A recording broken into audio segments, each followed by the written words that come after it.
Hi மக்களே, நான் தான் மிஸ்டர் குட்டிமரவன்.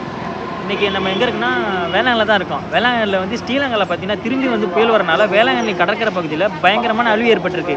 அதை தான் நம்ம போய் லைவாக பார்க்க போகிறோம். வாங்க அப்படியே பார்க்கலாம். போயிட்டு கிறிஸ்மஸ் ட்ரீ ஒன்றும் எடுக்காமல் வச்சுக்கிறாங்க. சூப்பராக இருக்கா பார்க்க.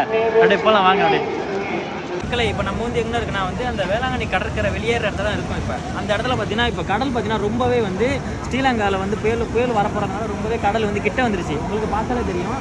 இந்தமாரி இந்த ராட்னெலாம் வந்து ரொம்ப லாங்காக இருக்கும். எவ்வளோ கடல் ஓரத்தில் இருப்பாங்க. வாங்க கடலுக்குள்ளே ஒரு ஆட்டம் சுற்றிட்டு இருக்கே காமிக்கிறாங்க.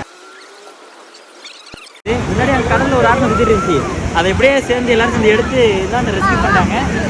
வேளாண்ல வந்து இந்தமாரி கல் வந்து இப்போ வந்து புதுசாக கொட்டிட்டு வர்றாங்க. அந்த கல்லை கம்மியாக கல்லுலாம் பார்த்தீங்கன்னா புதுசாக கொட்டிட்டு வர்றாங்க. அது எதுக்குனாக்கா கடலோட ஃபோர்ஸ் வந்து ஃபுல்லாக வந்து இந்த குளிக்கிற மக்களுக்கு வந்து எந்த ஒரு பாதிப்பு ஏற்படுத்தக்கூடாது அப்படின்னு சொல்லிட்டு அந்த கல் கொட்டுறனால நம்ம குளிக்கிறப்ப அந்த கடலோட ஃபோர்ஸ் அவ்வளோ தெரியக்கூடாதுங்கிற அந்த கல்லை வந்து ஃபுல்லாக கொட்டிட்டு வராங்க. எல்லாம் ஒரு சேஃப்டியாக தான் கொட்டுறாங்க.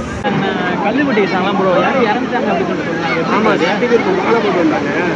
ஒரு சின்ன பையன் அவங்க உள்ளே போயிட்டு அவங்க அப்பாவை காப்பாற்ற போகிறதுக்காக அப்பா போய் காப்பாற்ற போனப்ப அவரே முடியாமல் இவ்வளோ லோக்கல் நாங்கள் எல்லாம் சேர்ந்து காப்பாற்றி கல்லுகளில் மாட்டிட்டு மாட்டி உள்ளே போயிட்டேன். அதுமாதிரி நீங்கள் வேளாண் குளிக்க போறீங்கன்னா வந்து இந்த சரௌண்டிங்கில் மட்டும் தான் நீங்கள் வந்து குளிக்கணும். கல்லுக்கிட்ட மட்டும் கேரளை வந்து குளிக்கக்கூடாது. ஏன்னா அந்த கல்லில் வந்து அலடிக்குது இல்லை, திடீர்னு அந்த கல் கேப்பில் மட்டும்னா யாராலையும் வெளியே வர முடியாது. அதோட சாவதானம் பார்த்து பத்திரமா இருக்கு.